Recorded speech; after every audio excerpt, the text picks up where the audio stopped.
Бәріңе сәлем достар, сіздермен Мәке ТВ арнасы. Мен Мирас Қалдыхан. Бүгін сіздерге Redmi Note 10S деген телефон жайлы қысқаша шолу көрсететін боламын.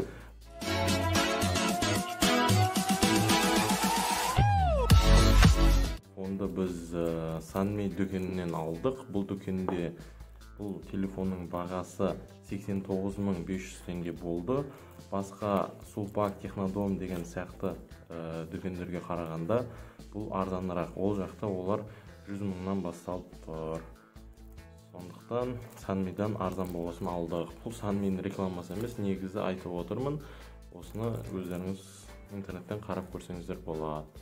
Бұл телефон туралы айтатын болсақ, бұл ақ түсте келеді. Бұл телефон 6 гигабайт оперативный память, 64 гигабайт өзінің тұрақты жедел жады.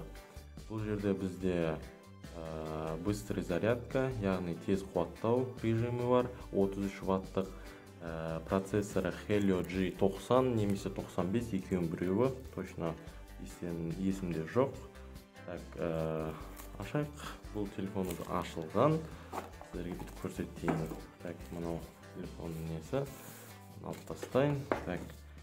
Жерде бұл гарантийный талон, по-моему, Sanmi дүкенінің телефонның өзі. Бұл телефонға уже экранға стеклоны уже жабыстырдық. Сол Sanmi дүкенінен телефонды көрсеңіздер, міне көріп тұрғандарыңыздай Redmi Note 10S. Бұл телефон дизайны осы жаңа түрде 2021 жылға келеді. Осындай дизайн әдемі көрінеді негізі. Арғарай коробкасында қандай қорабы бар. Оның ішінде бізде скрепка, сосын чехол, прозрачный, сарғайып кетеді кейін, бірақ бастапқыда болады. Силиконовый қатты, мұнда жерлер қатты, бастапқыда болады.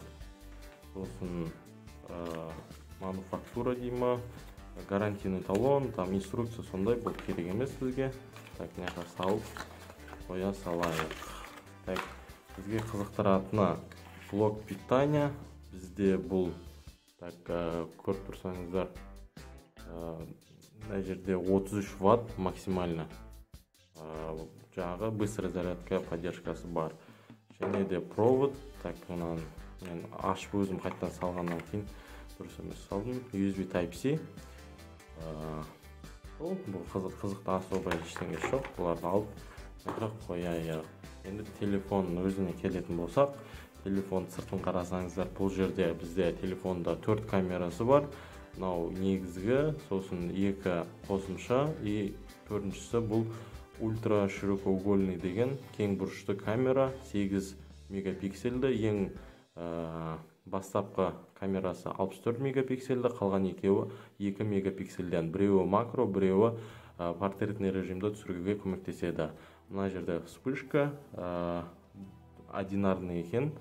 Төбе жағын қарайтын болсақ, көрініп тұрса, бізде колонка, сосын мынау микрофон и ИК-порт. Телевизор немесе жаңағы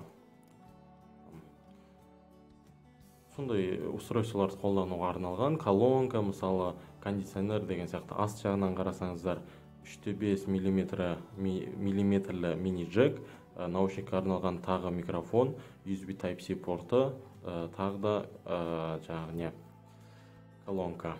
Бұл бірақ точно білмеймін, бірақ стерео болуы мүмкін, себебі екі жақтан болғаннан кейін. Оң жағын қарасаңыздар, качелька громкости жоғарғы төменге, сосын мына жерде телефонды өшіріп қосатын разблокировка жасайтын кнопка. Бұл разблокировка жасайтын кнопкада отпечаток пальцаның датчигі орналасқан. Телефонды аша берсеңіздер болады. Сол жағына қарасаңыздар, лоток под сим-карту. Бұл жерді ашып көрейік, сразу қанша сим-карта сияды, сосын SD карта салыну керек негізі. Көреміз. тұрғандарыңыздай комбинированный емес, мына SD картаға арналған, сосын 2 сим карта салуға болады. Сосын мына жерде қызыл нені көріп тұрсаңыздар, бұл судан қорғауға арналған бір резинка. Бұл суға батыра беруге болады деген сөз емес, бірақ бұл телефонның at-бризг деген защитасы бар. Ол қанша дегенмен сәл болсын көмектеседі. Бетіне су тиетін болса, экраны құртылып қалмайды. Сондықтан телефонның өзіне келетін болсақ, алды жағында мынандай каплевидный камерасы бар. Диагоналі қателеспесем 6-да 4 болу керек. Қазір 6-да 4, AMOLED экран, Full HD разрешение. Қалғанын қосып көреміз. Көріп тұрғандарыңыздай AMOLED экран болғаннан кейін Always on Display деген функциясы жасап тұр. Мына всегда включенный экран деген сөз, әрқашанда экраны қосылып тұрады. Бұл жерде AMOLED экранның өзінің артықшылығы, мына қақ-қара жерлерге ол энергия құртпайды. Экранды қосқан кезде қақ-қара, мысалы, қазір көрініп тұр ғой, тек қана осы қосылған суреттер бар ғой, соған ғана энергиясы кетеді. Қалған қара жерге энергия кетпейді. AMOLED экранның артықшылығы сол. Телефонды қосатын болсақ, пароль жазсақ болады, немесе жаңағы отпечаток пальцаны қойсаң болады. Отпечаток пальца тез жұмыс жасайды, флагмандармен бірдей, почти болып жасалынады. Телефон өзіне келетін болсақ, бұл жерде обновление сразу келіп тұр. Телефонды қосқаннан кейін MIUI 12.5, Android 11, сенбесеңіздер бұлай көрсе болады. Android 11. Артқа шығайық, памяти 64 көріп тұрғандарыңыздай. Аты Redmi Note 10S. Басқа не айтса болады, оперативный память 6 гигабайт. Басқасы осы. Телефонда басқа Geekbench-тағы тесттарын көретін болсаңыздар, сіздерге Run CPU Benchmark деген басып көрсетейін.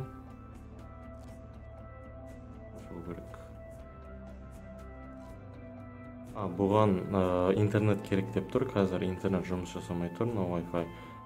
Бұл несін жаңағы балын айтатын болсақ, жаңа жасағам өзім негізі 500, мына жерден көрсек болады, 503 single core тест и multi-core тесті 1673, одноядерный тесті 503 алады, көп ядерлы тесті 1673. Бұны басқа флагмандармен салыстырсақ, бұның примерно несі Poco X3 Snapdragon 732G деген процессор бар, сонымен шамалас процессор. Процессордың өзін көретін болсаңыздар, MTK деген компаниянікі. MTK компаниясы қазіргі уақытта жақсы процессорлар жасап жатыр. Бұрынғы уақытта қызып кету проблемасы бар еді, ол проблеманың бәрінен айыққан. Қазір процессорлары жақсы жасалынады. Мұны көріп тұрғандарыңыздай Helio G90 деген процессор. Бұның 8 ядросы бар, 2 ядросы Cortex A76 2.0.5 ГГц жұмыс жасайды. Қалған 6 ядросы энергоэффективный Cortex A55 деген ядролары, олар 2 ГГц жылдамдықта жұмыс жасайды. 2 кластерлі тип процессоры. Бізде видео ускорителі Mali G76. Бұл жақсы ускоритель десек болады. Өзінің ценасына бұл процессор Snapdragon 730, 720, 732 деген процессорлармен шамалас. Және де басқа нәрсе айтатын болсақ, мына жерде көріп тұрғандарыңыздай экраны 1080-2400, бұл Full HD плюс разрешение. Плюс емес, просто Full HD.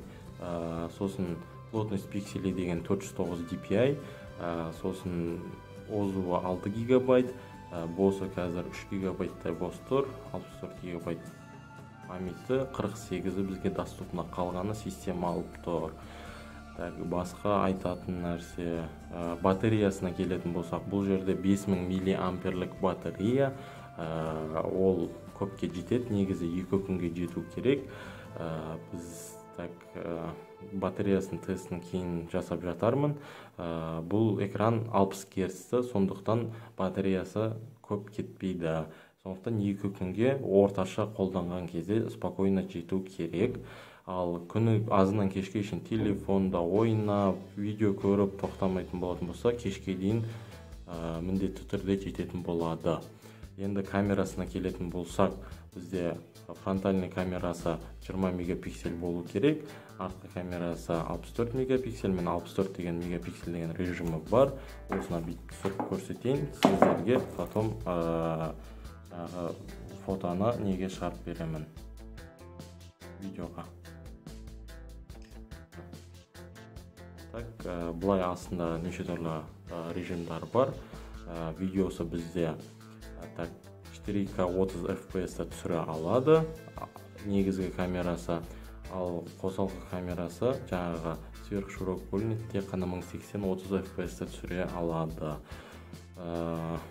Қосалқы жаңағы сверхширокоугольник кеңбұрышты камерасы анау айтқан мықты емес, бірақ бұлай түсіргенге болады.